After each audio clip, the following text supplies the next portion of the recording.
If you're trying to start up a secret conversation on Messenger and you're trying to find out how you can do this, then you're watching the right video, because I'm going to show you the exact steps that you need to do to start off or do a secret conversation on your Facebook Messenger. If this video sounds helpful to you, then make sure you watch it until the end, and let's get right into the video. Firstly, you need to open up the chat of the person with whom you want to open up or do a secret conversation. Once you open up the chat, you need to tap on the eye icon on the top right. And if you scroll down under more actions, you'd see an option called go to secret conversation.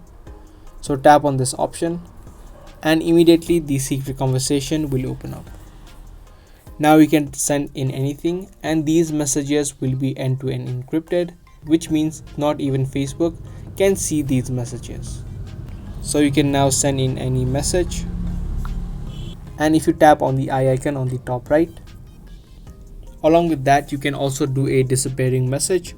If you tap on this option right here, you can select the time of the disappearing message. So for example, if you select 10 seconds, and when you send in any message, and whenever the other person views this message, that message will be immediately removed after 10 seconds. So that is the way that you can do a secret conversation on your Messenger app. I hope this video was helpful to you. If it was, do let us know by giving this video a thumbs up. If you are interested in more daily tutorials just like this, be sure to hit that notification bell. I'm going to see you guys in the next video. Thanks for watching.